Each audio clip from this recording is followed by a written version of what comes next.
Finance for ED. Okay, so where are you joining us from? This is just to sort of get a sense of who our audience is online and in the room. We have, at this right, we have some people in Canada, in the US, in Europe, and I think I see Haiti. So very cool. We have hopefully maybe some people from the World Bank team that do a lot of results-based financing in Haiti. And then next question is, how much do you know about innovative financing? So we've got three options. Really, I should be presenting today. We have as much as the next guy. So look to your left or right and see if that's sort of more or less. And then there's the not much, that's why I'm here. So hopefully we'll all learn a few things about innovative finance today. And one of the things that we have to do up front is to define what we mean by innovative finance, and so stay tuned for that. As we swim through the alphabet soup, that's not the best kind of metaphor, but anyhow, as we kind of go through all the acronyms that we're going to have to deal with, RBF is one that's going to come up. And so you'll see that there are various definitions for RBF, and Jess will speak to the one that we're using at the World Bank. Here, what we are asking, because we just wanted to get a sense of how much people knew about results-based financing, and I should go back and show that there was a mix of people that felt that they knew a lot, and people that didn't. Let me just see if it's going to work. So we're as much as the next guy. Okay. As much as the next guy is really the winner here. And then so on this next question then, so as much as the next guy, so what percentage of the World Bank education portfolio, just as a proxy for like how important is this topic, how, where, and maybe how much do I know about this? It looks like people think that less than a fifth of the portfolio, and here by results-based financing, basically we mean the portfolio flowing in a way that rewards results rather than an input-based flow of the portfolio. The actual answer is 48%. So we're off. And I think that this is important because it speaks to how central and how growing RBF is, in particular for the World Bank, and how important this topic is today. And then finally, just quickly, we have a functionality to the polling, which is a word cloud, and the question is, I say innovative financing, you say, and this is where you just in one word pop in a response that comes to mind, so as to gauge what the pulse is in the room on this topic. So we see complex, we see shortfall. Cool, perhaps. So anyhow, let's see which of these we discussed today. I saw hype. I like hype. Maybe too much hype. Let's see. And we, despite the 48% of the portfolio, clearly there is a lot of hype, and this is taking a certain direction, but we also expect a fair amount of skepticism in the room. So this is to make for a good discussion anyway.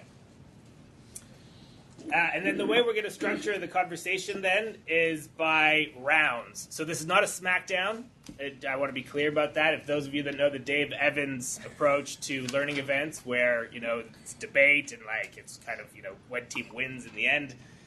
This is not a smackdown, but like in boxing, we will have rounds. We will have round 1, round 2, round 3, and round 4. Where we will tackle what, why, when, and then not. Not is sort of a general category of why not or when not. And then each panelist will kick off each one of these rounds. So for the first round on what, we're going to have Nick kick us off, and he's going to respond to your responses on this question, which is not innovative financing of these 9 options. And you can just click on your screen and pick the one of these. So you see that there's cash on delivery up there. There's impact bonds. student financing, this RBF term that we will define a little further down. Which of these is not innovative financing? And as people are kind of trickling in, you do see that the input-based financing is the one that people are choosing. So, Nick, I'm going to hand it over to you. Do you want to help us define this term of what is innovative financing and maybe speak to some of these instruments? Yeah, thank you very much, Peter. So I'd like to do that based on some work that we did at R4D for the Education Commission last year. First of all, to define it in very, I think, simple terms, we could just say that innovative financing is new or novel ways of generating finance for education that has at least three characteristics. It's predictable, it's additional, and it's also sustainable. And some of the methods that might be used could also serve to raise the profile of education, but that is a separate objective. I said additional. I think that's really important. Any type of innovative financing has to not take away from the current three main sources of finance for education, which of course are governments, households, and international finance, including aid from organizations like the bank. And this is certainly needed in education, as the Commission's report showed. It showed that that current spending on education among low and middle income countries is around 1.2 trillion, but that it should dollars, but that it needs to rise in constant terms, in real terms, to about 3 trillion, so almost triple by 2030. If the objectives of that report and the broader Sustainable Development Goal 4 are to be met. So this is a huge, real increase needed. And therefore all sources of extra finance, including innovative finance, are important. In our report, we focused on several alternatives. We proposed to the Commission that there might be some type of a global financing facility for education, similar to the one that already exists at the World Bank for health or explicitly for reproductive health. We proposed the greater use of bonds for education. What do I mean by bonds? Well, straightforward issuance of bonds, either domestically or internationally.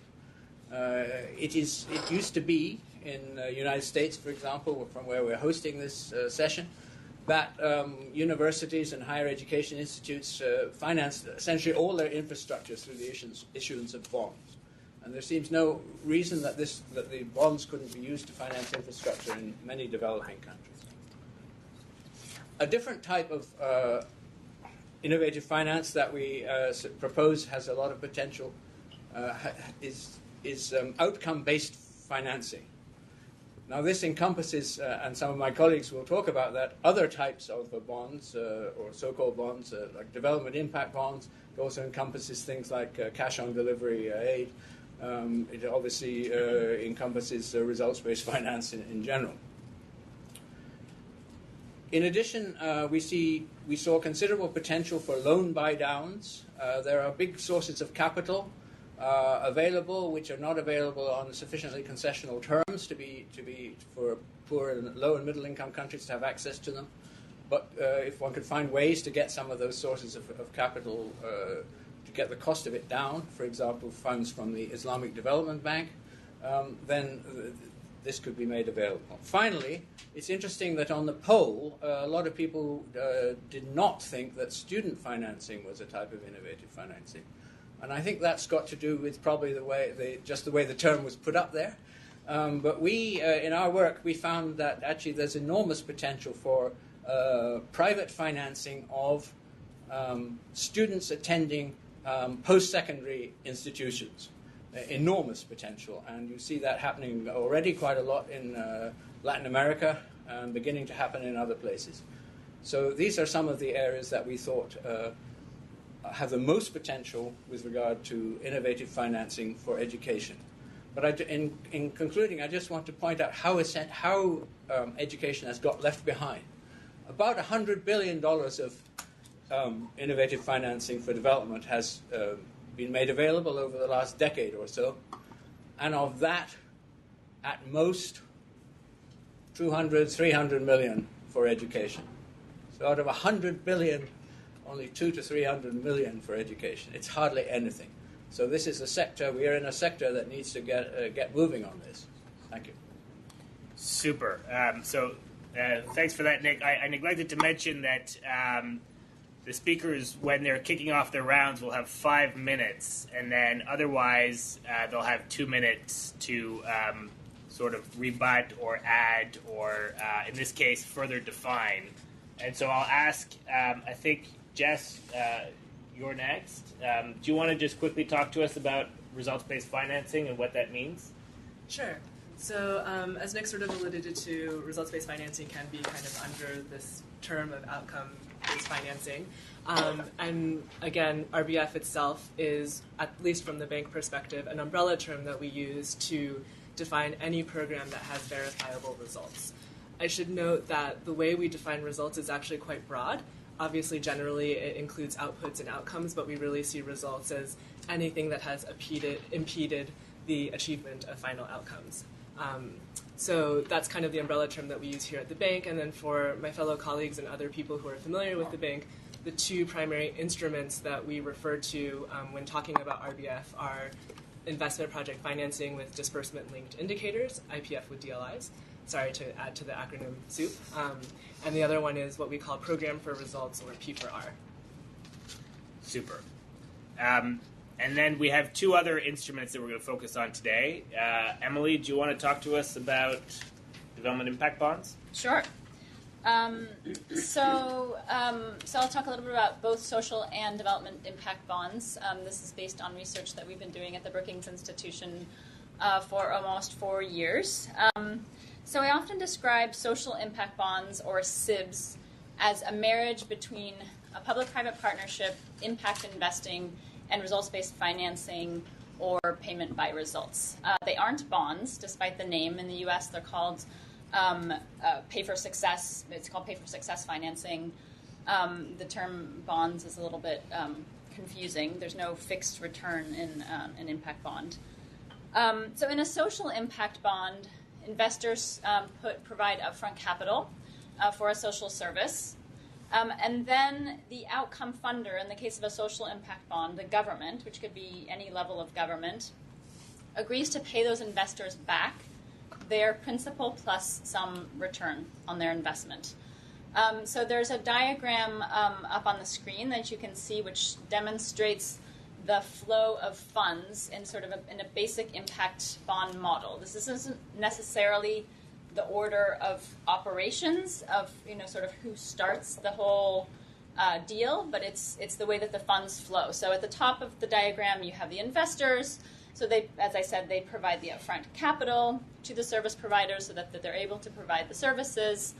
Then the beneficiary population receives those services. Some independent evaluator confirms whether or not those agreed upon outcomes were achieved. And then the outcome funder pays the investor back, as I said, based on results. So only if the outcomes are achieved do they pay them back.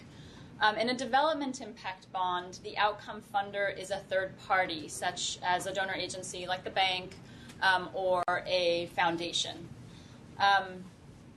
So again, and the way that these have worked, and I can give a quick example if I have time. 10 seconds. 10 seconds. Maybe I'll come back to my example later. So basically, investors put up capital, outcome funders pay them back, but only if outcomes are achieved. If outcomes aren't achieved, they don't pay them back.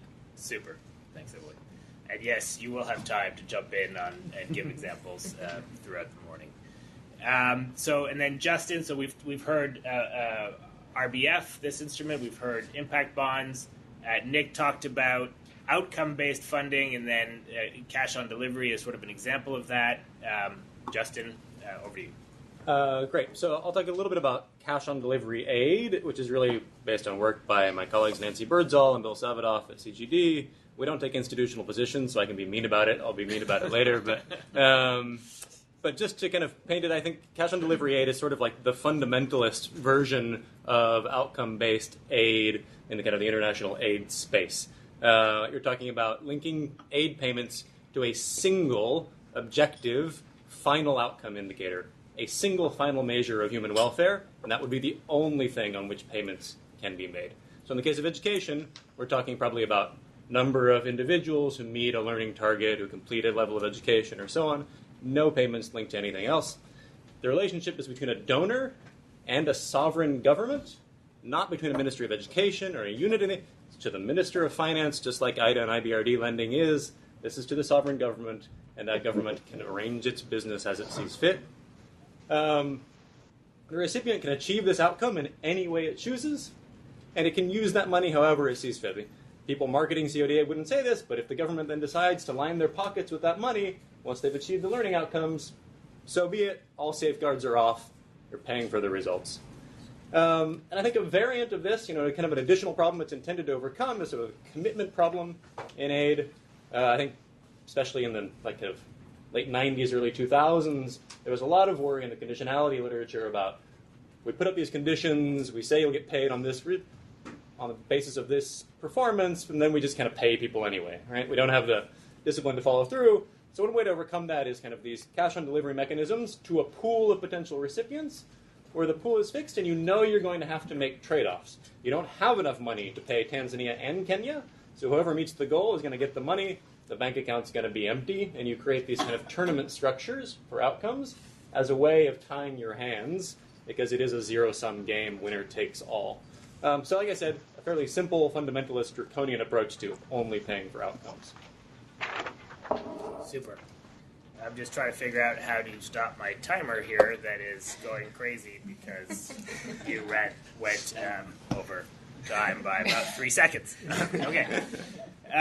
Very good. So we will take a clarifying question or two if there are any in the audience here. We will also take questions through the WebEx. I can track them here on this little iPad, and if I like them, I will ask them, and if I don't, it's one of the few perks of moderating the session. So any questions here, or we will go to the next round, which is where we start getting into actually the whys and the whens. Yes, Paul. And you have 1 minute for the question. Yeah.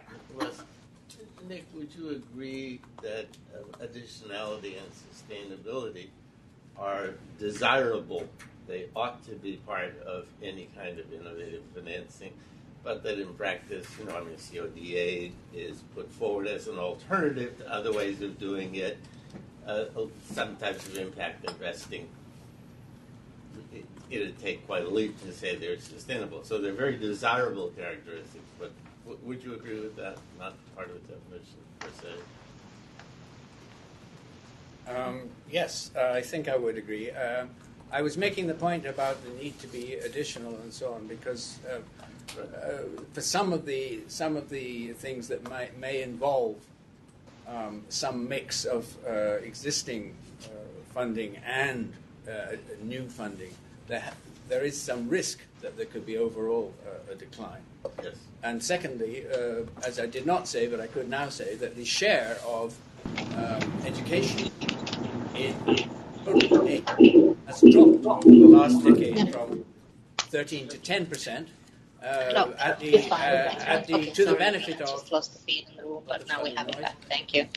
To the benefit of infrastructure and health, which have both increased quite significantly. We do.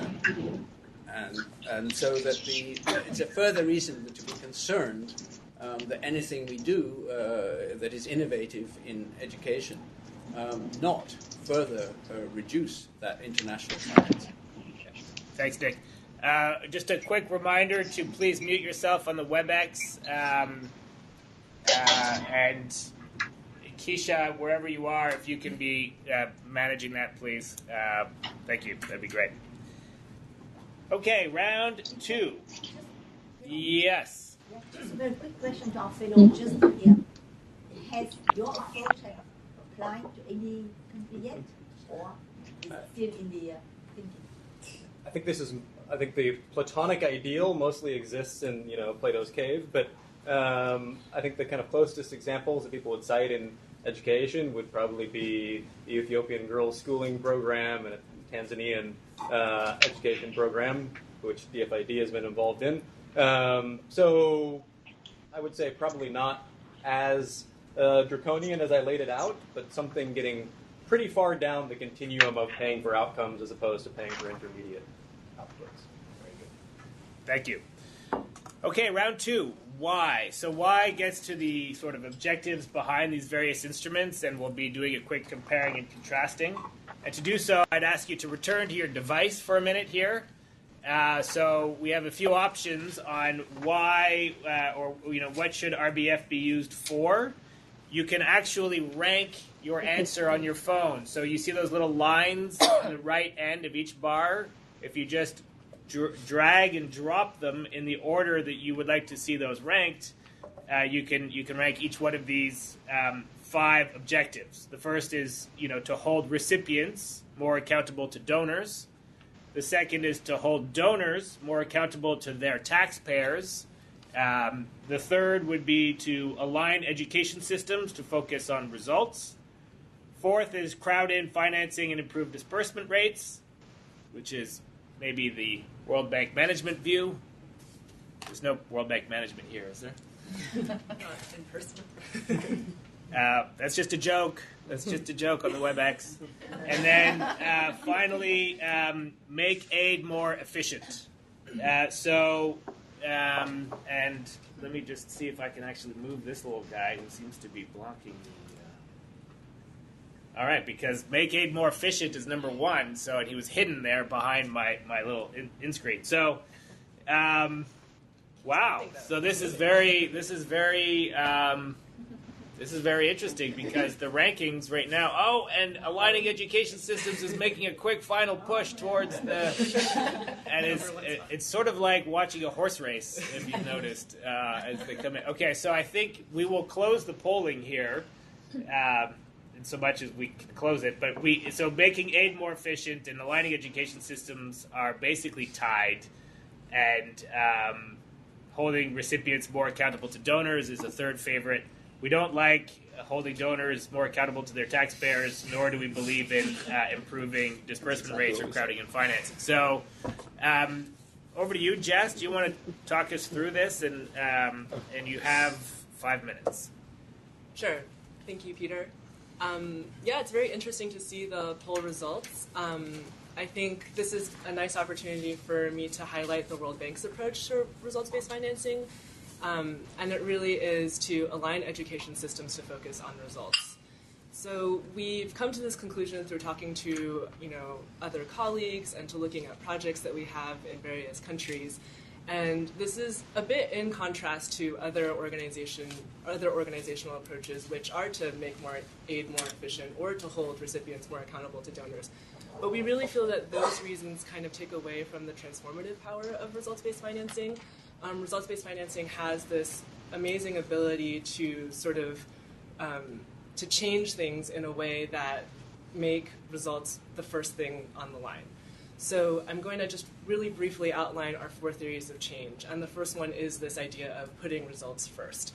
And that really means instead of sort of having these very traditional input-based conversations, when you say, I need to fund this one program, I need to buy this many textbooks, I need to train this many teachers, you actually think about what are the results that we want to achieve and what are the obstacles that prevent us from achieving those results.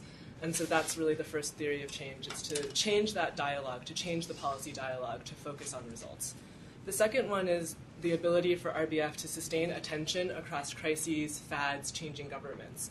So I think there was a point about the sustainability of some of these innovative financing mechanisms. And RBF really does have the power to kind of get all different leaders at different levels, at the national level, at the mid-level, at the frontline level, to kind of continue to sustain their focus and attention. So let's say, the president says, this is the result that I care about, and I want everybody to focus on it. And this has the ability to sustain that attention over time. The third theory of change is really that RBF can align all actors, around results that matter. So for better or worse, working in education, oftentimes the Ministry of Education is the weaker line ministry in comparison to the Ministry of Finance. And you really need the Ministry of Finance to be on board so that the funds flow in a way that the Ministry of Education gets what they need and is able to carry on with their work. And so results-based financing also has this ability to really strengthen that relationship. So when we speak about accountability from the World Bank perspective, we really mean it more as accountability within the country system. So really as a way, again, to strengthen country systems. And then the last theory of change that I want to touch about is the idea that RBF can also institutionalize measurement and systems for lasting impact. So RBF really doesn't work if you don't have measurement. So as we mentioned before, it's an umbrella term that we use to define a program that rewards verifiable results. So you really need measurement. And our idea of measurement is not always hiring a third party to do the verification, which can often be costly, but really, again, to strengthen the country's internal measurement systems so that information that is going through that system can be used by policymakers and decision makers. So I'll just stop there and see if... Super. Thanks, Jess. Any reactions from the panelists? Do you guys feel that... reactions either to these responses as well, or to what Jess outlined as sort of these four theories of change? Sure. So what you lay out is really similar to how we talk about sort of the why you would use an impact bond, and obviously an impact bond is a type of results-based financing or payment by results, and so that it very much aligns with sort of the thinking that we have and that's talked about in terms of impact bonds. I might jump in a little bit on impact bonds or where we see impact bonds, the additional pieces. So we sort of, when we started researching impact bonds, we noticed that there were sort of 10 things that people were saying that impact bonds could do. And so in our research, looking at all of the impact bonds in the world, we wanted to see if, were we really seeing these things? And so of those 10 things, we identified 6. And they're very much in line with what you were saying, Jess. So one, their ability to shift the focus of outcome funders and service providers to outcomes. 2, incentivizing collaboration.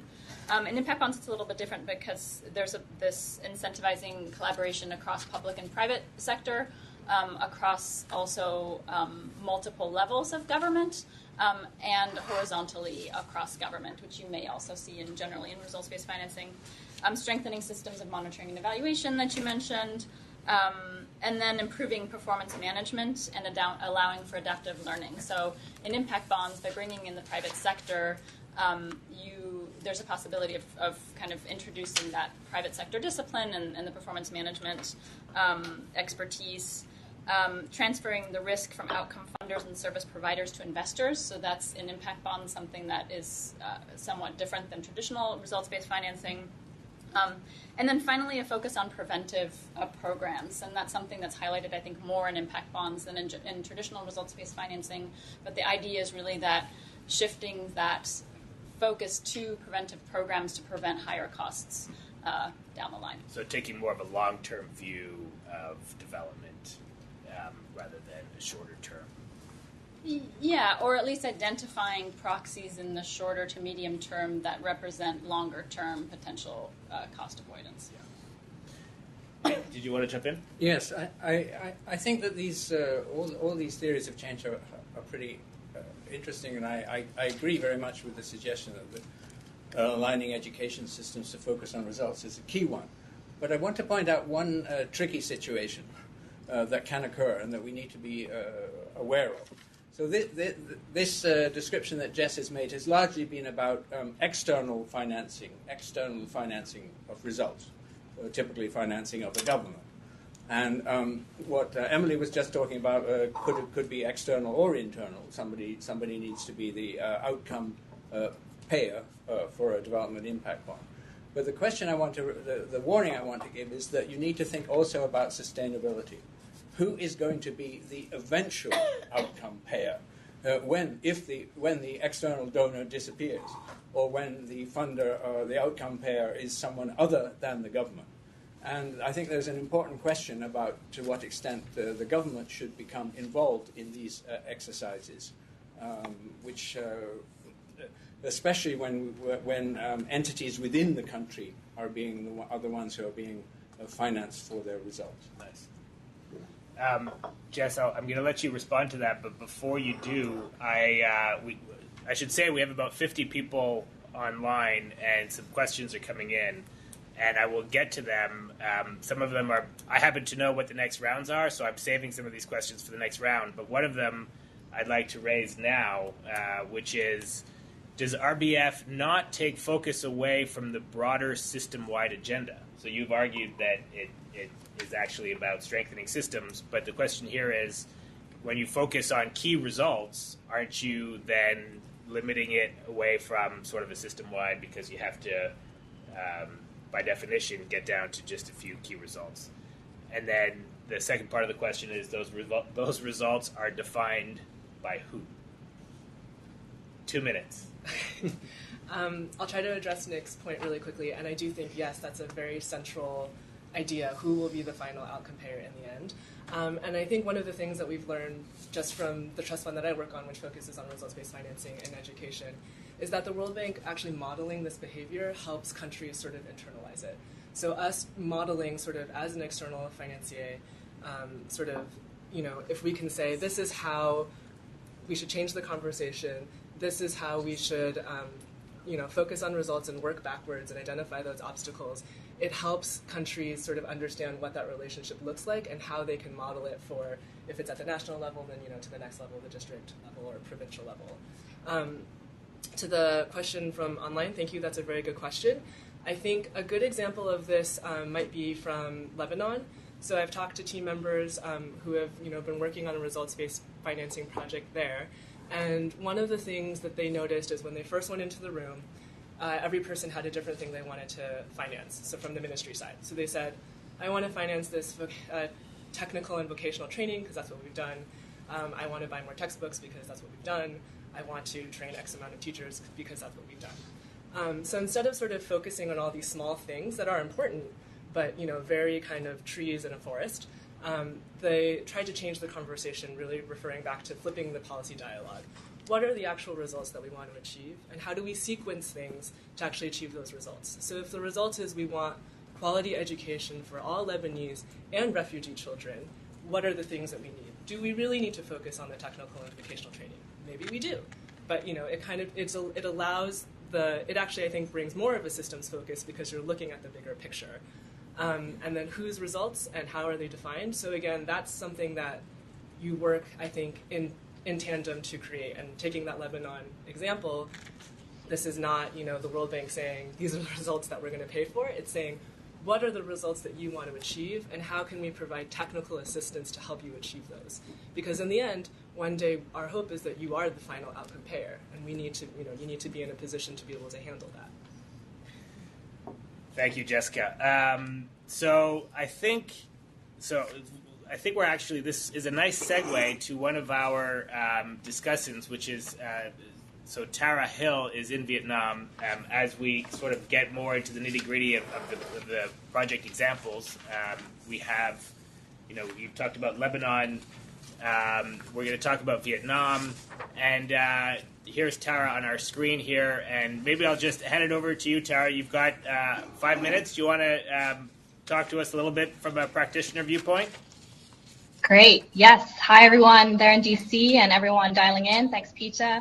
Thanks for allowing me to be part of this discussion all the way here from Vietnam. So I'm going to keep my comments brief. I know it's less fun watching someone on a screen than in person, but I was hoping to just add a new perspective to the remarks that you'll be hearing from my colleagues today that frame the discussion largely around a policy or a government or even a theoretical perspective, and give some thoughts based more from the perspective of a service provider or an implementer, and in particular thinking about what is the role for non-state providers in this area of results-based financing.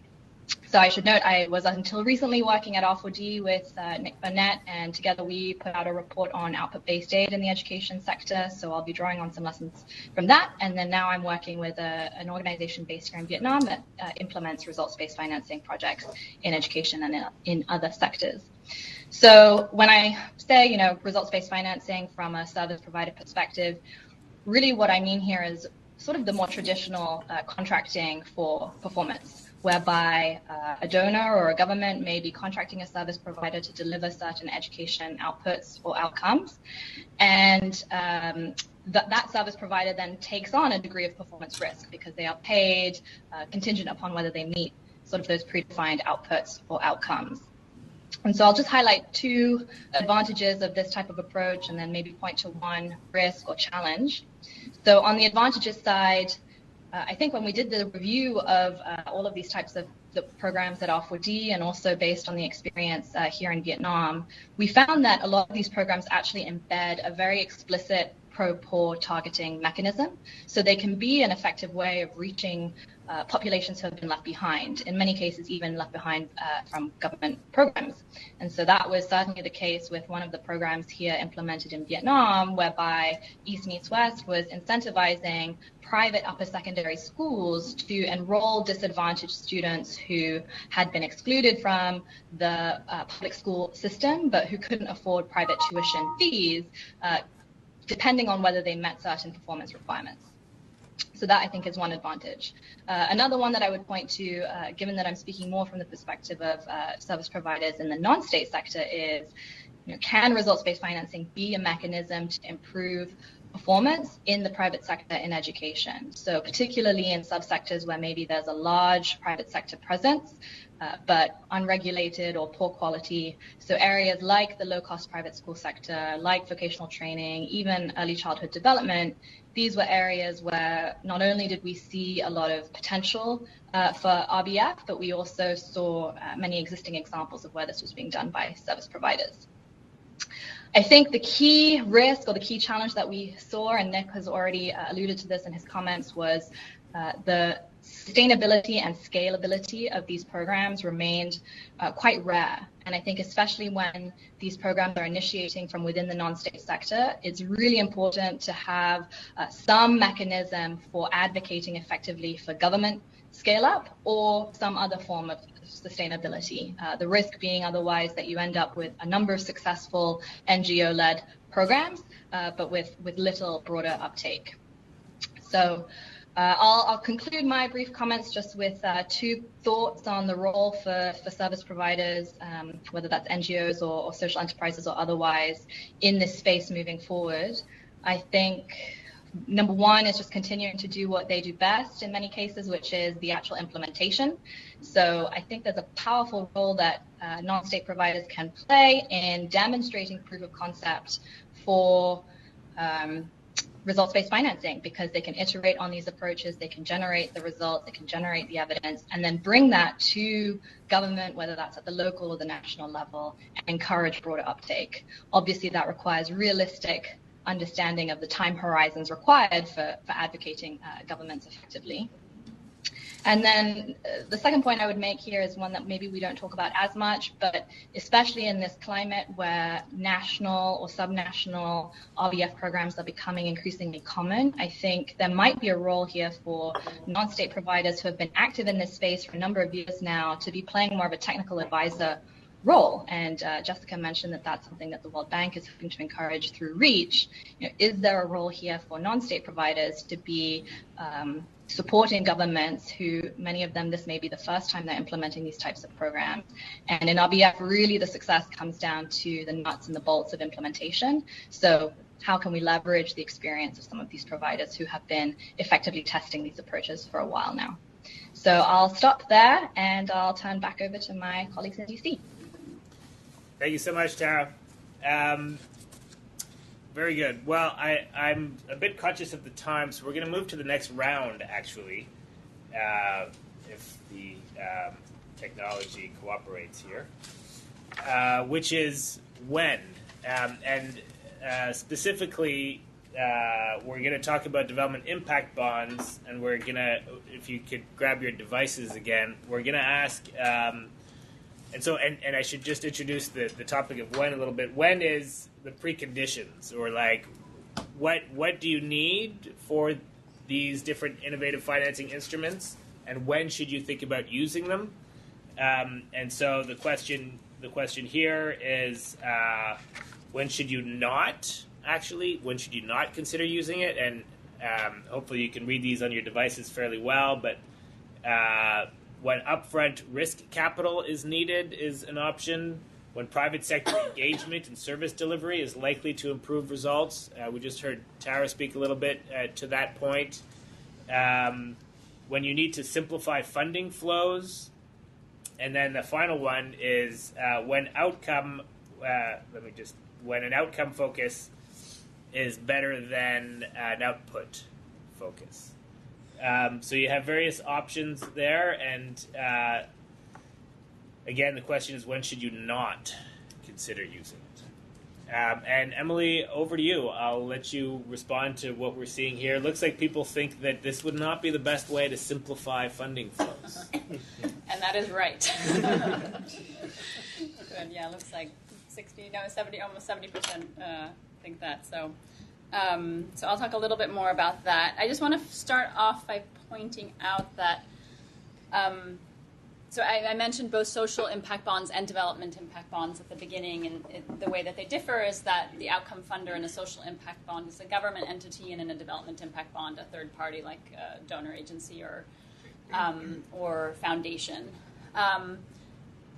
Social impact bonds can also be used in low and middle income country context. In fact, there are some that are currently in development in developing countries that are social impact bonds, or government to get jointly with a third-party outcome funder, which it comes back to Nick's point about sustainability and ownership and who's the ultimate outcome funder.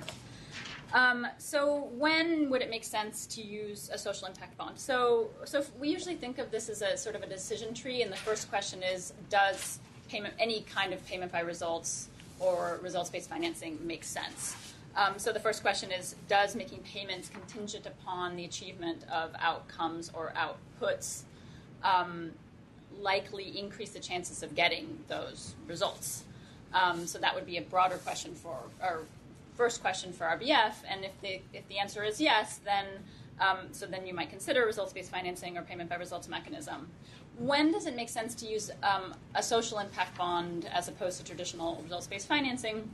So first, when upfront capital risk capital is needed. So often in traditional results-based financing, that upfront capital is not present, or at least it's only a small percentage of what's received comes up front, or it's not risk. Yeah, the risk piece of it too, because the risk is shifted in the impact bond structure from the service providers to the outcome funders. So that's the first piece. So service providers can actually do what they need to do because they have the money to do that.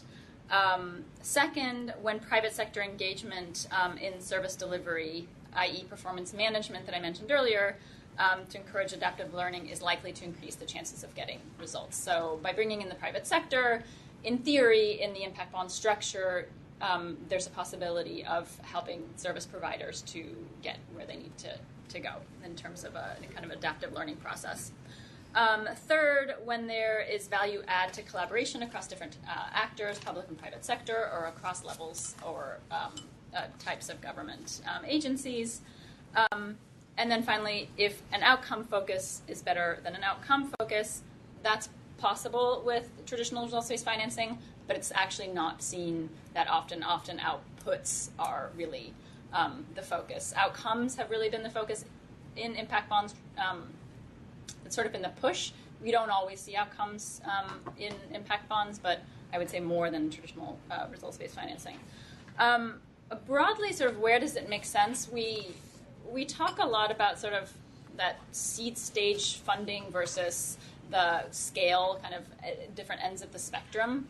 Where we see impact bonds so far being present and where we think that they probably are most useful is what we call sort of the middle phase financing, where there's some evidence that the service providers or intervention are able to deliver outcomes, but there's still some risk associated, either with a different population or with the scaling. So investors have to believe that there's a pretty good chance that they're going to get a return, and they're also very interested in the social impact. But there's still some risk, or at least the government perceives, or outcome funders perceive that there's some risk to just paying for it. So just to give you a sense for kind of where we are seeing impact bonds in the world, there are about 70 that have been contracted to date. The first one in the UK in 2010. The majority of those are in the UK and in the US. The first development impact, there are 2 development impact bonds, one for girls' education in Rajasthan, India, one for agriculture in Peru. They were both launched in March of 2015.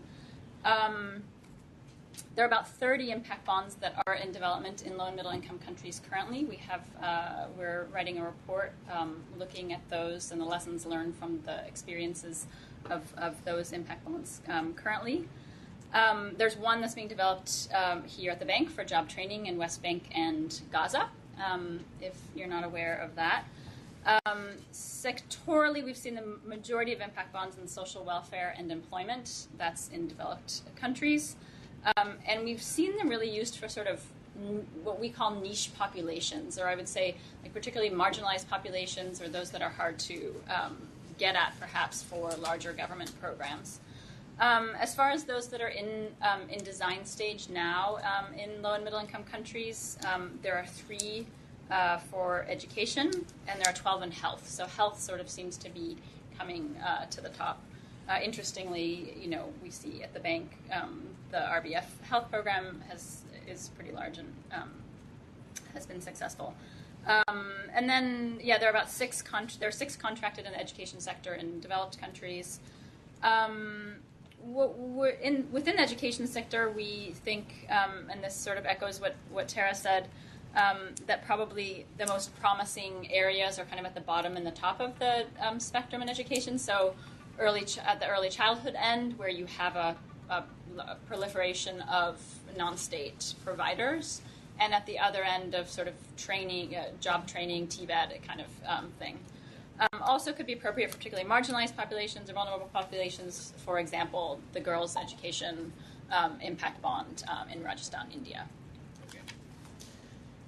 Thanks, Emily. So we have some more questions that are trickling in.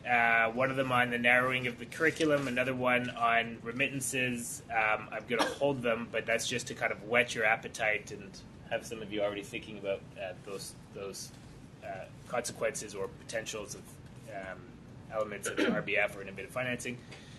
Justin, you've been very quiet. I'm not sure if it's because, if you don't have anything nice to say, don't say anything at all, or do you want to jump in on anything here in particular?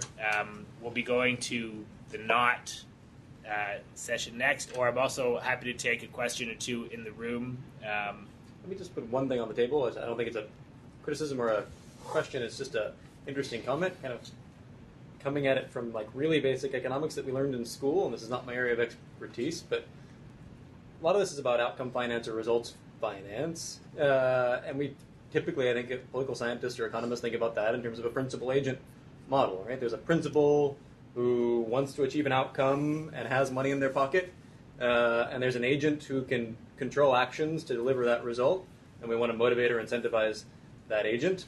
And this conversation is just a bit strange in that we're combining these cases where clearly the bank is the principal, or USAID or the donor, and the government is their agent who's going to implement the actions. And we're all sitting here in the role of the benevolent social planner as the World Bank. And then other times we're having a conversation where we're talking about development impact bonds where the government is the principal and wants to achieve something, and they're looking for an agent to implement for them. And we're now putting ourselves in the head of the Minister of Education in a developing country. And these just seem like, in some ways to me, unrelated conversations. And it's interesting. I'm trying to figure out the commonality that brings us together to talk about these things. I guess belief in extrinsic incentives or innovation or something, but they seem like very different things to me. Anybody want to respond to that? I mean, other than me? Jess, do you? I mean, I take Justin's point, but I also think that's kind of the two sides of the coin, right? We're trying to get the spectrum of perspectives, and I think it is really, as you pointed out, the main economic theory behind a lot of RBF is this principal agent model. And actually, it struck me as you were saying that I think a good thing to remember, and this is something I learned from our colleagues who are working on the Girls Education Challenge, which is a DFID funded program, is that neither side is really monolithic. There are sort of principals, agents are not just one monolithic entity, neither are principals. And I think that's kind of interesting, and those nuances are important. And I think without either side understanding where the other is coming from, it's difficult to find that common ground and to kind of say, how are we traveling this path together? And I think that's really what we want to promote from the bank side, at least, that we're co-creating, we are doing this together, we are in it together, we are here to support you, at least from the principal side, we're here to support the agents. But also from the agent side, maybe it's also saying, how can we think about results in a different way? We've done, for 50 years, people have given us money to do these really small, specific projects, and now how do we sort of change that conversation? So that would just be my take, but yeah. Peter? Well, I think it's important to actually make the distinction, which we perhaps have not made sufficiently in response to Justin's question, between innovative financing and results-based financing. Mm-hmm. So they're not the same thing, although we are discussing both in one session. And innovative financing, as I suggested, is new and additional ways, or novel ways of raising and spending finance, whereas results-based financing, by definition, is one way of spending. It's neutral about where the money's coming from, at least the principles are. And I think it's important we keep those separate. Yes, many of the proposed innovative financing mechanisms will increase attention to results, but they wouldn't all. I mentioned, for example, student financing at the beginning. I mean, there you could simply have a system whereby you have income contingent repayments. So, that's vaguely linked to results if you think that a person's income is somehow linked to how well they did in school. But it's a much more distant kind of a link. And so there are mechanisms which are not RBF, which are important in innovative financing. I mentioned also bond issuance for infrastructure, for example. That's not RBF, that's straightforward bonds. And so it's important that we actually understand that perhaps we're talking about maybe too many things in this session, but at least we're talking about many things. Can I add one more thing to talk about in this session? And this is a comment from online from Melissa, who works on our Haiti team, and she has two questions, but I'll take the second because the first I think was answered by Emily on the complexity of impact bonds. She says some governments are doing their own simpler versions of crowding in financing. Like tapping into diaspora networks to directly finance specific inputs, like buying books for a preschool. Would we consider this innovative finance? So tapping into remittances or other. Would we consider that's a question for you, Nick? Would you say that that's innovative financing? I'm dithering because I think probably not. I think it's just a source of essentially charitable financing. But it does allow me to talk about something which is innovative financing, which has been done in India, but not in education, which is the issuance of so-called Diaspora Bond, in which India issues a bond which is purchased by Indian emigres, typically in North America, but also in Europe. And in which they get interest on the bond in a normal way with a bond, but what is their contribution back to India? They take the exchange risk. So the thing's issued in rupees, and they get their interest and so on in rupees. But they are taking that risk because they are living and buying them with presumably the dollars that they have here in the United States. Yeah. So that is very interesting, and we did actually look at that for education, and we think it does have potential. We didn't go deep in the Education Commission because obviously by definition you have to have a diaspora in order to do such a thing. And so it's not a general mechanism, but it could certainly be used for certain countries which have significant diasporas. So when we think about countries like Haiti, maybe it's a question of taking this opportunity that is traditional financing that's flowing already and figuring out how to leverage it and make it maybe a bit more impactful. We're going to go to the next round, which is our final round, which is what, why, when, not. And I'm going to invite you to take your devices again, but also, since this is the final round, I also want you to start thinking about your own questions for the panel here, because we'll get into more of a traditional Q&A style session after we respond to this last question, which is cash on delivery aid attracts political will. This is just a true or false. So taking a very outcome-based approach like cash on delivery aid, we think that would be a good way to attract political will. Justin, as this will be yours to respond to. You'll have 5 minutes. Right now, it started off true, but now the false side has really been gathering speed. So, but interestingly, it's pretty balanced on the whole. It's a little bit leaning towards no. You cannot use cash on delivery aid to garner political will, but a significant portion think that you can. So, over to you. Talk to us about this. Great. I think the group might be more optimistic than me. So during the mid-2000s, so after the U.S. and NATO invasion of Afghanistan, the Ministry of Public Health in Afghanistan set up this system by which they contracted out provision of a basic package of health services to NGOs, which was sort of a bold move. They were a fragile country in crisis, but recognizing the lack of kind of state capacity to do this, contracted out to NGOs. It kind of morphed eventually into a World Bank RBF kind of pool fund. Over that same period, if you believe the data, and there's lots of reasons why you might not, but if you believe the kind of demographic and health survey data from the mid-2000s, big picture, like the percentage of under fives who died went from 20% down to 10%. Like just these staggering gains in reduction in child mortality under this contracted out kind of RBF mechanism for basic health care in Afghanistan. Everything else going wrong in the country, and the basic health system seemed to work fairly well. 2013 comes along, and the Special Inspector General for Afghan Reconstruction in the United States did an audit of the program and said, look, there's a problem in the audit trail from U.S. money through the Ministry of Public Health. It never actually touches Afghan Treasury, but passes to these contractors. We want to shut down this entire program.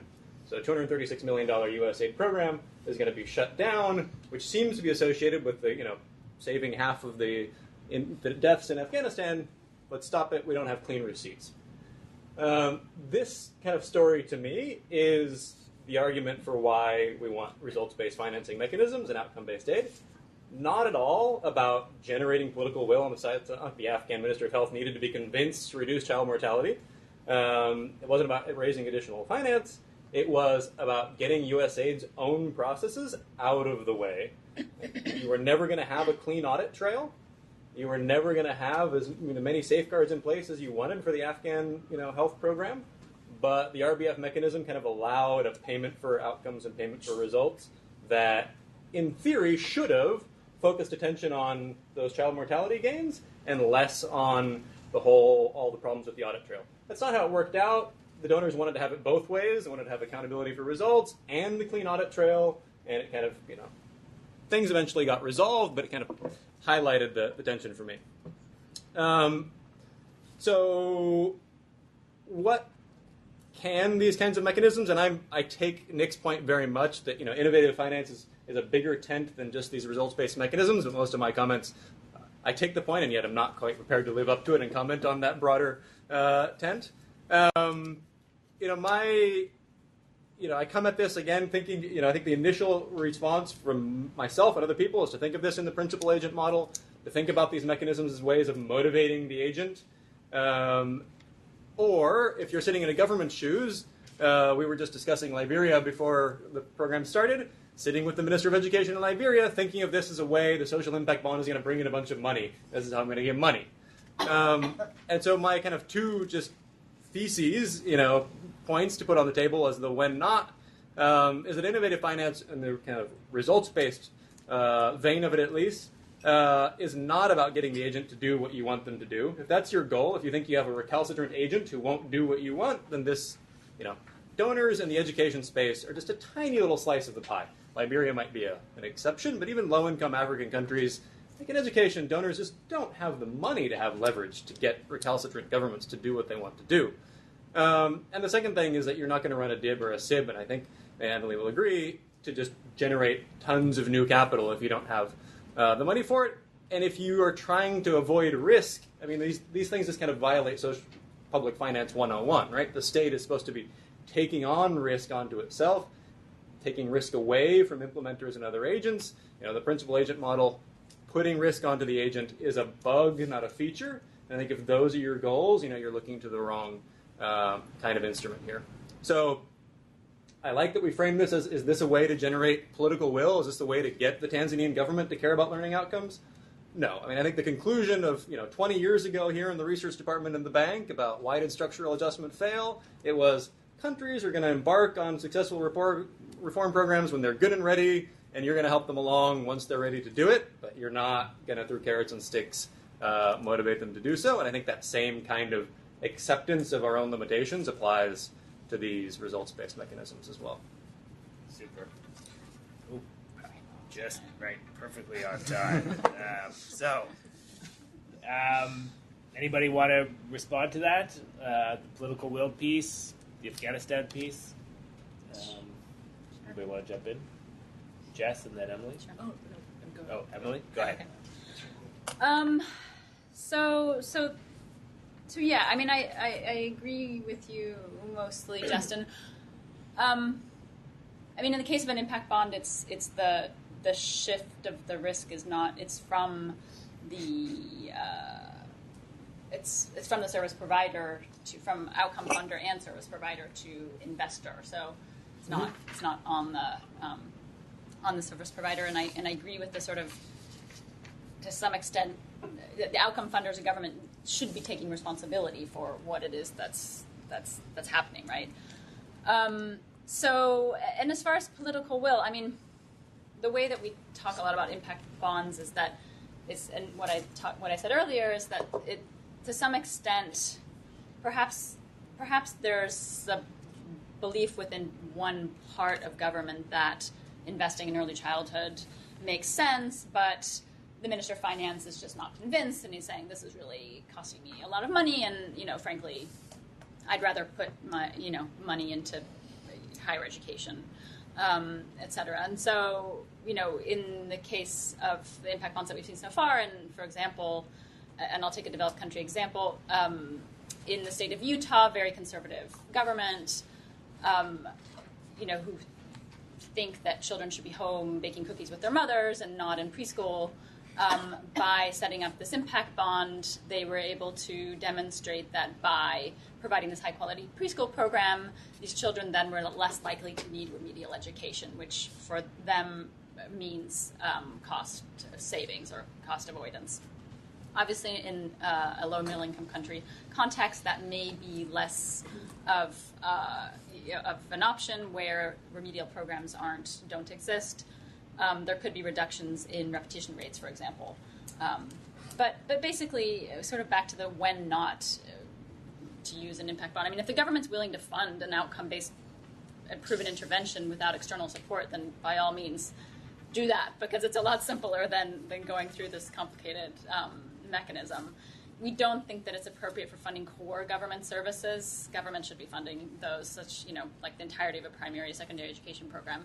As I mentioned earlier, might be more appropriate for either of the ends or a particular marginalized or vulnerable population. I have a lot more points on where I think not, but we can come back. So I'd like to take some questions from the room. If anybody wants to ask our panel anything, and I've got some questions online as well. Marcelo? I have just a general comment on Now, in the case of You have 1 minute. Results-based funding works in two very big points. I think we still face the Yeah, do you want to come closer so that Mike can hear? Yeah. I think we still face the results that we finance. As far as I know, we don't have any intervention where we pay by outcomes. We have intermediate indicators, DLIs or whatever, different result that are outputs. So two comments. We still face the logic of attribution, like in normal investment logic, how the interventions that we are actually financing are linked to outcomes. That the outcomes are the indicators. So, and the logic of attribution is still working. We are far from paying for outcomes. And second is the time frame. This is linked to sustainability.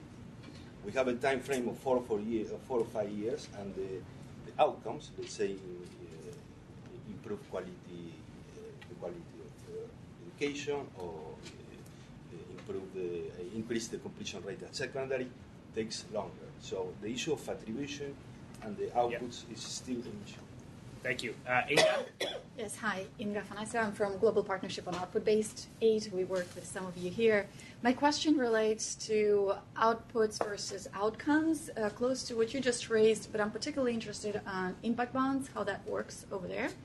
And I'm asking it from the perspective of our program, which funds outputs. And we've done this education project in Vietnam, where the design was in such a way that schools would be paid at the end of the academic year for every additional child that they've taken in from the poor family, educated, and passed the test.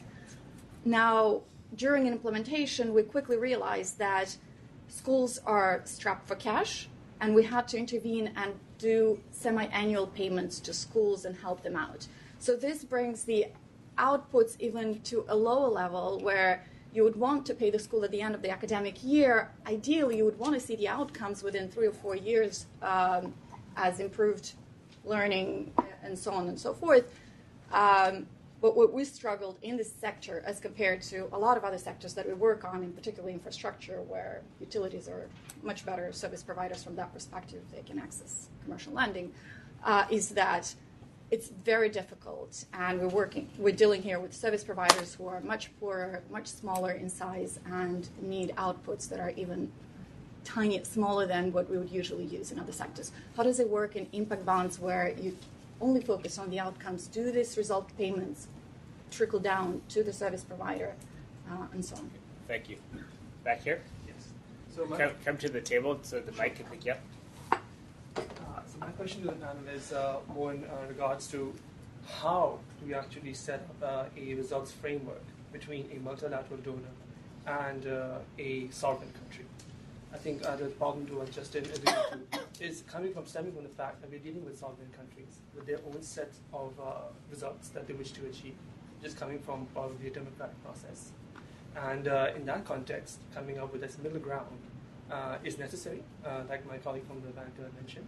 But my question is not on the what, but on the how to actually come to that common ground, to develop a sort of a core results framework, which is country-owned. Yeah. So let's take those 3 for now, and then we'll do a next round. Maybe I'll invite Jess to jump in first. You can take the how, you can take the attribution timeframe questions. Anybody can take any question, but and then Emily, do you want to speak specifically to the funds flow on the? Yeah. Jess. Okay. Thank you for your questions. I hope I provide somewhat satisfactory answers to them. In terms of how to create a results framework that is truly country-owned. Okay, so I'll give you an example that I know of off the top of my head. So we recently went to Nepal, and they're starting, they've been doing a results-based approach, and they're going to have a program for results. And we've talked to the team members, and we went to visit the Ministry of Education, and we talked to the units there, and they have a particularly weak education management information system. So they're aware of this. I think there's a little bit of a hesitation to invest in it, but they definitely, I don't think they would sell it as, yes, this is a very strong EMIS. And that, I think, it just requires a lot of conversation. I mean, part of it is us saying, look, in order for you not to have all of these costly third-party verification things, and you know that you need this data to make more informed decisions about your school grants, how you're going to finance because those are per capita based, you need to have a strong system. And when we were talking to them, we asked them, what's different about us using this results-based approach? And the person said to us, well, we just pay a lot more attention to the indicators. So I think he owns it now. I mean, even though definitely there was a push on our side to say, hey, here's an identified problem that we both agree with. Here are the steps that, we believe you could take to invest in this process. And, maybe the first time we'll do an independent audit and then, continue to refine. But I think he internally realized, like, oh, we are going to pay more attention to these indicators. We are going to be more specific about the targets we actually set. We can't just put a number down and say, oh, the bank is now going to just pay us as they've always done. So I think that, again, it's this co-creation. It's really picking things, and not everything has to be a DLI, right? I mean, some of those things can still be intermediate outcomes. They don't all have to be DLIs. I think you want to achieve a balance of things that are achievable yet ambitious. And I know that's really difficult practically speaking, but you want people to be able to feel like they can meet that target and feel good about it. There's ways you can mitigate that. You can make targets scalable. You can provide some upfront financing, at least with a program for results instrument, you can do that. So hopefully that's kind of answers your question. But yes, I think sorry. You're done. I'm done. You answered the question. Okay. Emily? Sure. Thanks for your question, Inga. So I think, first of all, in impact bonds, there are actually two ways that impact bonds can be structured. Some are structured more like equity, and some are structured more like debt. And so in some cases, all of the upfront capital is provided, all of the capital is provided up front, and in others, actually some is provided up front, and then with the achievement of some potentially outputs along the way, then those funds are actually recycled back in. So the investors get a repayment, and then funds are recycled back in onto the process. You see sort of, I said that they're mostly outcome focused, but you do see a mix of outputs and outcomes, or across the impact bonds, but also within each individual impact bonds, you see sometimes outputs and outcomes. So there's a mix of indicators of success, basically.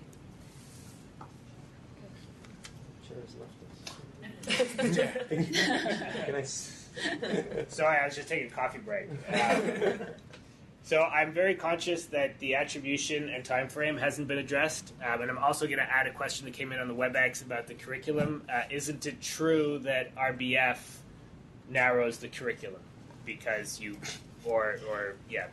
pick a couple of indicators, math and Swahili, and that's what matters, and then anything else, it becomes secondary. So if you guys could respond to that. But Justin, you wanted to jump in. I'm not sure I'm going to do a good job responding to that, but your comment just about the question about dibs just, again, gave me this sort of questioning, or provoked this questioning about how these things relate to each other.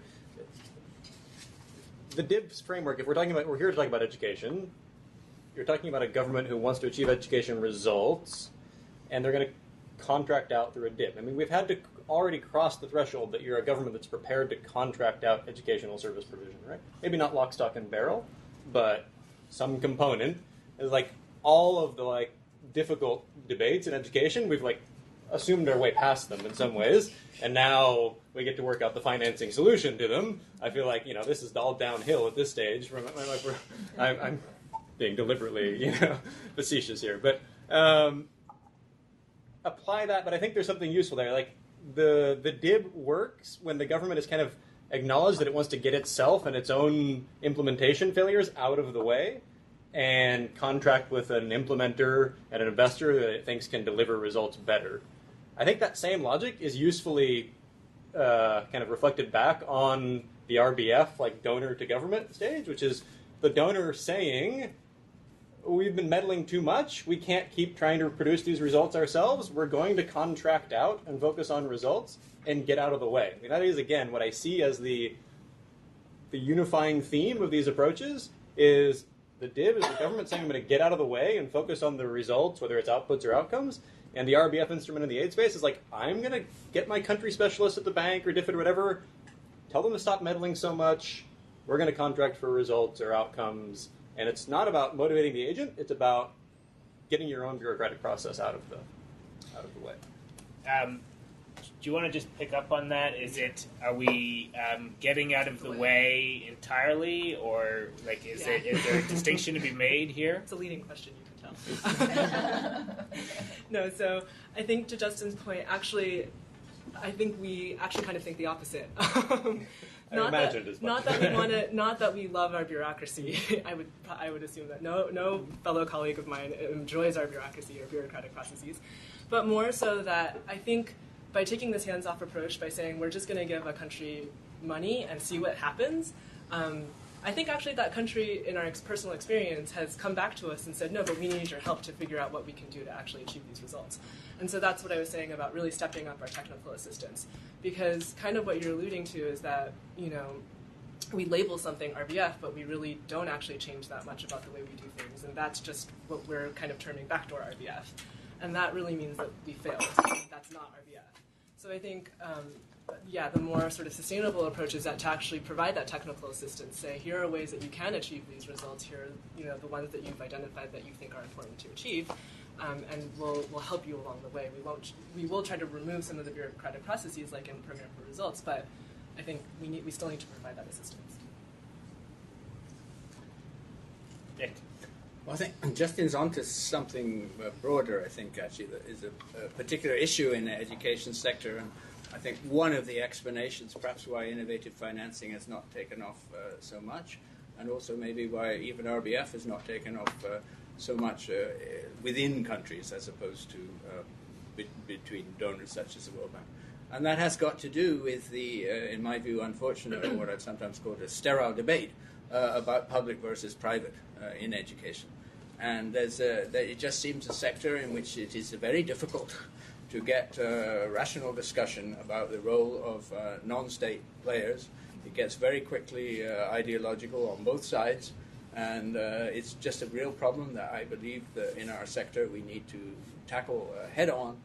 The Education Commission began to say some things about it, but still we have a lot of difficulty with this. We see one of the bank's sister institutions, you probably don't think of it, another institution, GPE, Global Partnership for Education, now permitting its funds to be used for non-state providers, so long as they're not for-profit.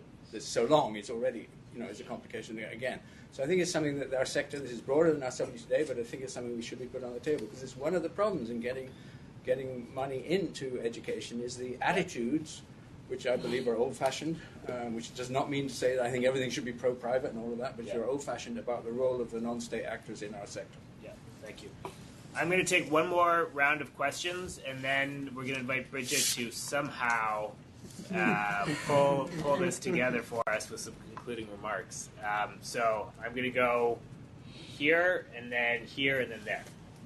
Okay, thanks so much. I'm Himdat. I work in education, primarily on higher ed, but currently doing an assignment with the IFC across the street. So my question is more, I think, when you touched upon really what is innovative financing, and the results-based financing is more a mechanism of implementation, I feel, whereas innovative financing in the sense of raising funds. So to what extent is impact funds and how, the role of impact funds within education? It's a very new thing with respect to, there is some impact funds with Gates Foundation, for instance, that they're invested in the healthcare. But how do you feel we can educate ourselves better or learn more in terms of what could work, or the mechanism, the structuring, and how we can improve the bank's understanding into the ecosystem that is the impact funds? Because impact bonds are one thing, and impact funds are something else, and it's something that the healthcare sector is a little bit more nuanced upon, but in education it's quite new, and kind of having these private funds to expand, for instance, infrastructure for universities, or student financing, etc. So Thanks. if I could hear something up Yeah. on that. Here. Yeah, hi, I'm Mohammed. I'm also at IFC. So thanks for the plug on the private investment. So my question is that private investors like private equity, those companies are beginning, I think, to embrace the notion of the triple bottom line. So financial returns, social returns, environmental returns. How are they aligning with these new types of products, like you mentioned, development impact bonds and social impact bonds? And then in the back. Oh, right here. Yeah. Thank you. Yeah. Sorry to stand over you. So I'm Katie Maloof-Foos with Oxfam. Thanks for the discussion. Just a question on sort of the World Bank's approach to results-based financing and how you've grappled with equity concerns around that approach. And to get back to the colleague's question on attribution, which I think is really relevant, and it depends on how different countries might structure results-based financing, but for example, when you're structuring it in a way where payment is conditional on learning outcomes based on standardized tests, for example, for schools or for districts, then you might, for example, incentivize funding already well-performing schools or districts. And we all know that many times in education, outcomes are not just based on sort of effort of teachers and schools, but also in socioeconomic class. And so how have you really grappled with that challenge? And then also the perverse incentives that may also happen when payment is contingent on results. Some schools, for example, might have extra incentives to exclude children with learning disabilities or from marginalized communities because they might be less likely to perform well on tests. Thank you, Katie. Super questions. I'm going to take advantage of them to plug our publications. That's where you'll get your complete answer. So we have an approach paper that just came out, which is basically the World Bank Group's approach to results-based financing in education. We have a publication on development impact bonds from Brookings. I think we have copies of R4D's background papers for the Education Commission on innovative financing as well. So please take one on your way out because we don't want to have to lug them back to our offices. So maybe you can make them available on or send them online to other participants. We can send them online, and they're also these resources are available on our website as well. So or links to your websites, I think. Go. Can I respond a bit on the impact funds, impact investing? Well, actually, one second. What we're going to do is we're just each going to speak for 2 minutes, and we're going to both answer the questions, but also wrap up, and then we're going to go to Bridget. Okay? Yeah. Sorry, Nick. Go ahead. Okay, fine. So, impact investing is sort of poised, I think, to take off in education, and we see a lot of people investigating it, and some beginning to do it. But I think there are a couple of problems that need to be addressed before we can get serious about this. One, and the biggest problem, I believe, is the minimum size problem. That's to say, typically, those in whom you would want to invest are like single schools or things of that type. And it's just not of interest to investors to invest in one school. So there's hence excessive attention, in my view, to some of these chains and so on, which have actually quite ropey business models, as see The Economist recently, but which nonetheless have size. And so I think something really is important is needed in the ecosystem about the provision of about intermediaries, some ways of somehow linking up all these private, they can be NGO schools or for-profit schools or what have you, linking them up in some way, so maybe cooperative arrangements, I don't know what exactly, but some type of mechanism is needed. And some type of intermediaries are going to be needed to help make that happen.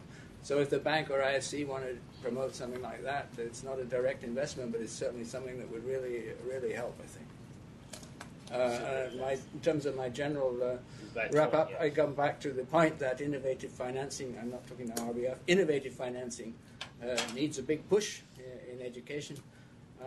We are so grateful that the Commission at least endorsed a lot of these ideas, but the Commission, I'm sure Bridget will say, doesn't have the resources to really promote them all. And so we need major institutions like the bank, frankly, IFC and others, not necessarily to do them, but to change the climate so others can do them. Thank you. Perfect. Thanks. We'll go to Justin, and then Emily, and then Jess.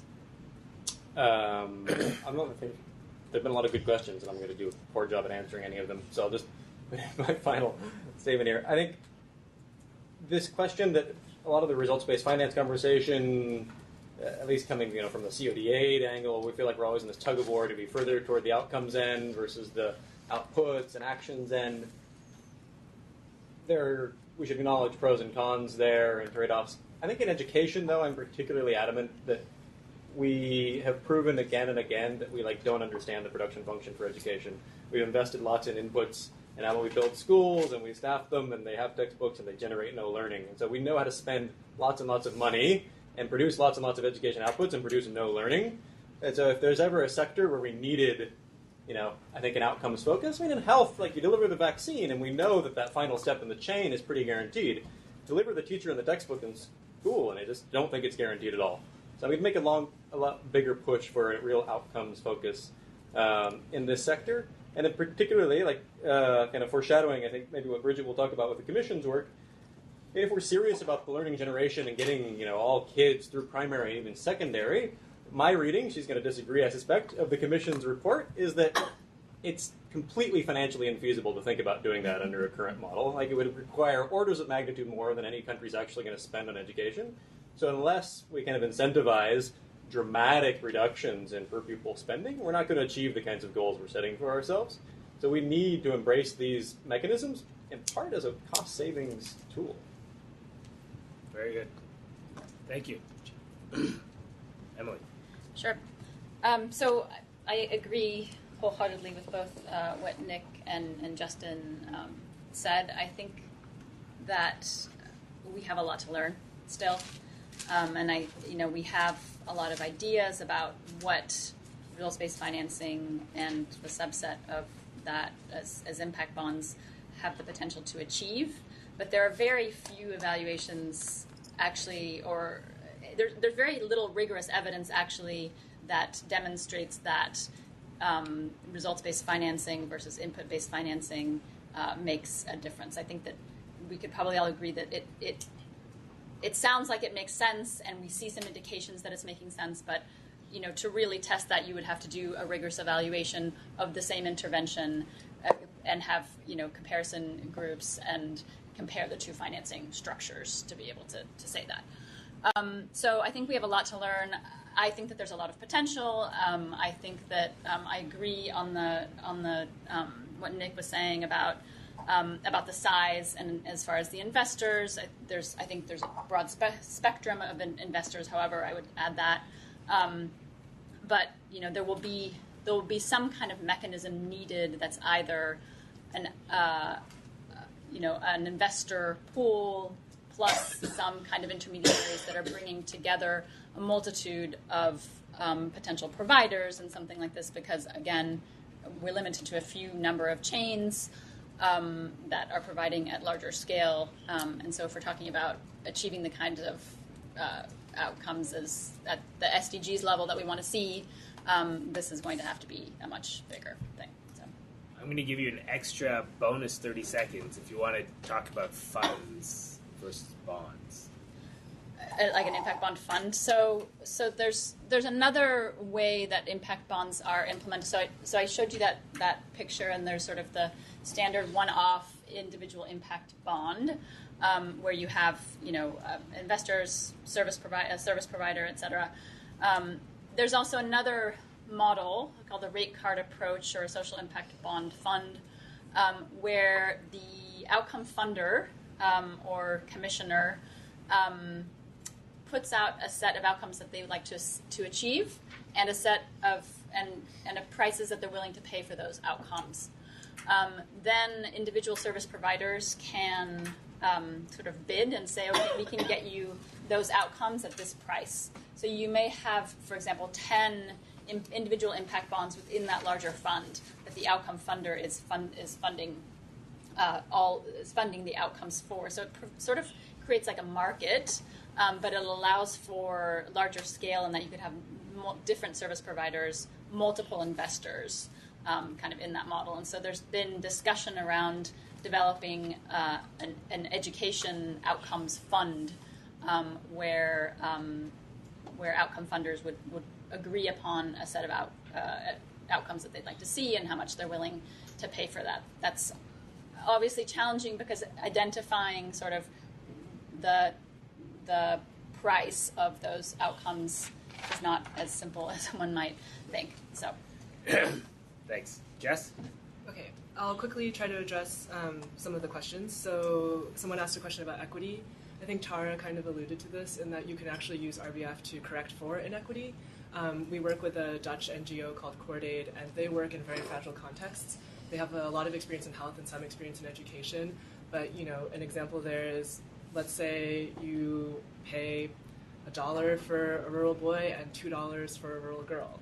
So you can prioritize certain groups by the amount that you place on them. Then in terms of attribution, I think this is a very tricky question. I don't think I have a good answer to it, but I do think results-based financing requires much more precision than traditional financing does. So, for example, when I talk about putting results first, again, and sort of alluding to the results framework, you can no longer kind of wave your finger in the air and say, 20,000 kids, we're going to get 20,000 kids in school. Again, I know that's not an outcome result, but let's say that that's the result you're looking for because you have a lot of excluded children. So you now have to actually think, how many kids? How are we going to get those kids? So you really have to think through the results chain a lot more carefully than you would if you were just kind of doing things as they've always been done. But yes, I think this is a challenge. We also, from our trust fund, we are funding several grants that focus on looking at different types of indicators. So again, people have mentioned perverse incentives. If you just if you make the results, learning, and you say that's going to be a test score, obviously the test scores are going to go up, regardless of whether or not kids are learning. So we have, teams in Vietnam, a team in Colombia, all looking at sort of these proxy indicators and taking information from different longitudinal surveys to kind of see what are the things that are within control of the school versus things that are just totally out of their control, like the level of education of your parents. So hopefully that kind of answers some of the questions that were put out there. But I think ultimately, to Emily's point, we really need a lot more evidence. This is an area that's growing, and we need sort of to invest in the evaluation, and that's a lot of what our trust fund does, is sort of investing in both qualitative and quantitative analyses of RBF approaches. And I think that's a really nice, that was a really nice point, and I just want to emphasize that. Thanks, Jess. And on that note, if you'll allow me one more plug, which is our very generous donors to the trust fund, Norway, Germany, and USAID, who have been financing REACH. Bridget, you've been incredibly patient as we all jabber on. Can you make sense of any of it and give us some concluding remarks? Tall order. So look, I've done a few notes here which I'll try and create into some kind of coherent results chain. And I think the key thing is this has been a great discussion, and I think we've had lots of rich input. Difficult to sum up, so I'll just try and highlight a few points and then maybe say a little bit about where the Commission is coming from on all this to kind of put it in a broader frame. So I think the first is we've seen very much that, innovative finance, by that new and additional, as you said, Nick, but also results-based finance, are kind of emerging issues for education, and there's fertile ground for us to do more. There's lots of initiatives going on. And perhaps within that, if we are really going to tackle the need for additional finance, we need to look more broadly at how can we tackle some of the inherent difficult issues within that, such as the role of non-state providers in this whole picture. How do we bridge this very difficult thing of the long lead time it takes to actually see real results and outcomes in education versus other sectors where you can show whether someone's died or not quite easily. And how can we learn, and how can we use these initiatives to actually come up with some more probably more strategic proxy types of indicators. Another key point is there's lots of diversity of approaches out there, and a key point around that, which is quite not relevant to other sectors as well, is kind of it's not just, we need to look at the context really matters. We need to look at broader issues of scale up, cost effectiveness, political will, each have their place, and each will, what the type of innovative mechanism you select needs to be underpinned by quite a robust diagnostic of what's appropriate for a given context. which leads on to my third point around evidence. I think all of you have mentioned quite clearly that this is quite a burgeoning and emerging area where building the evidence base is going to be crucial going forward. And then we had a few challenges which were probably take away with us and can talk about a bit later over a beer or something if you still want to keep talking on this, is around, who is the principal agent, what is their role, how do you motivate different operators or implementers to work in different ways. And I like one of the responses that came from the team around, how do we actually achieve this co-creation of results and build a shared ownership, which is often what we aim to achieve, but is not easy to achieve. So what is the kind of messages on that? So in terms of how this fits in with our thinking, I mean, much of this resonates with what the Education Commission set out to achieve. It set out to make a strong and compelling case for why more needs to be done on education. As Nick mentioned, funding for education has lagged. We're not top of the pile by any means, but needs are actually great. If we really are going to make a difference, we need to start now. And if we want to achieve the SDGs, we need to do things very differently. So your point just did challenge a bit of how can we make the money work better, and is that enough? That is certainly a very critical part, and that's one of our key messages. We need to make the resources work more effectively and efficiently, but we will still need additional resources. And those resources can come from domestic finance. That will still be the lion's share. But what is the space? How can we get that additional international finance generating more and delivering better results and moving more quickly? I think we've seen, and the analysis underpinning our report shows very much, if you can show results, you're also much better placed to actually generate and attract in more finance. So the two, although can be mutually exclusive, work better if they're linked together. So our report does a lot of analysis of all these different types of innovations, and I think more have come up in the discussion today, and we would endorse them all. But we, as the Commission, we don't have the bandwidth to take them all forward. So we are very encouraged that many of these initiatives are already happening, and what we can do is kind of work in partnership or lend our platform to other initiatives, like we are supporting a new initiative of a hotel levy to try and look at how can you maybe generate some resources from hotels to support further education. But one of the big things where we are, and I just wanted to say a few words about that, what we are focusing our effort on in this 1 year, which we have to try and turn our recommendations into action, is around one initiative that we feel could be a real game changer in education. And it kind of evolves from the Global Finance Facility for Education that Nick mentioned. Our thinking has evolved. We are promoting what we are calling an international finance facility for education. It would be a consortium of public, private donors and the international finance institutions with an aim to raise additional finance for education and spend it more effectively and create the gap that we've been talking about. So the aim is to create attractive packages for low-income and middle-income countries and to really work through the MDBs, the multilateral development banks, to look at how we can harness their capacity to leverage more resources on the capital markets and to prioritise education more strongly in their development portfolio.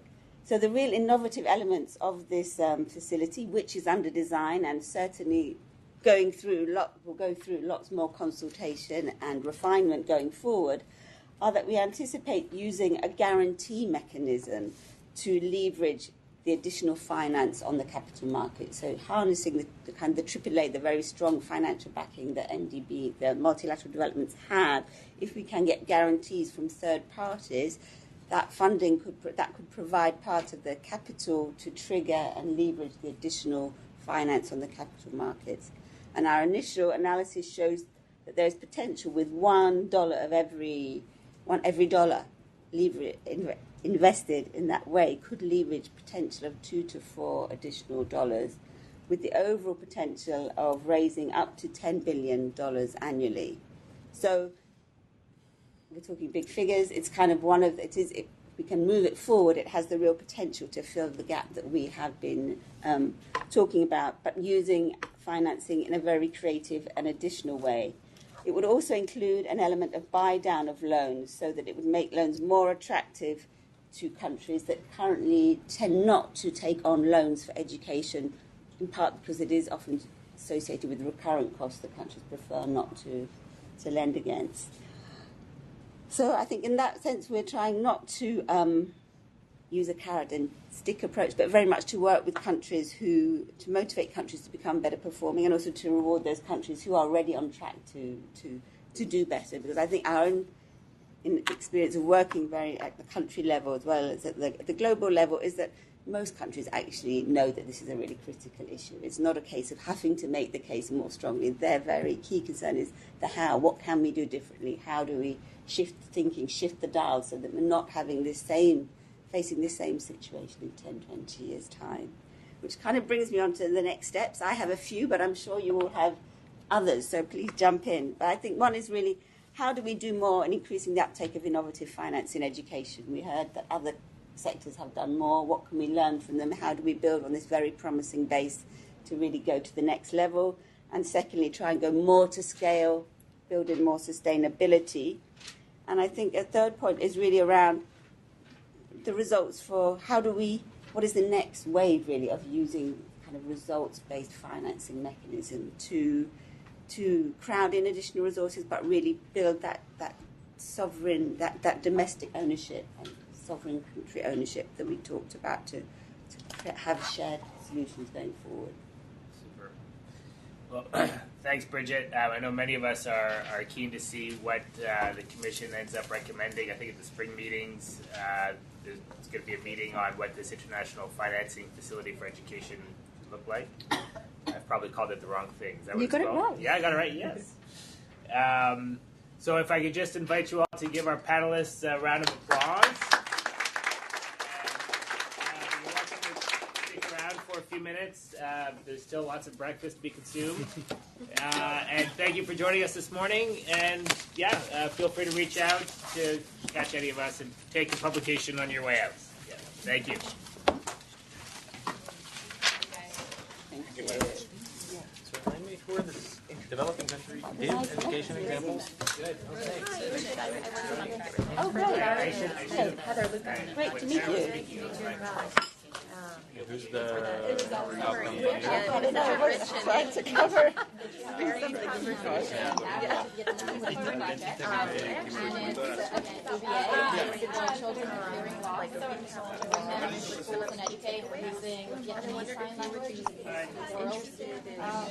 Rajasthan, SIF, okay. So what would you say? Questions were that came up. Right, I know, I used to move on. The idea could be arranged that way, sort of like, a list sort of format, or key questions rather than having to work through very long narratives. Only two countries get There were some of the countries in her, like a list or So we are close to. I think we can be able to I very much agree. I think the point we should have made earlier and stronger, I'm glad you brought it in about it. It's a nascent space and there's just very little evidence. I mean, I see most of these things as like the thing is like, the minister's going to go forward if he gets an idle money to do it. And it's just a matter of how he's going to spend it. So it's just a matter of like how to structure the project, and like should we do more of this or not? It should be evaluated against, like I said, the other financing structures that are available to him, which is very hard to do. But I mean, for some rigorous government, it's very hard to do. You can develop these things, and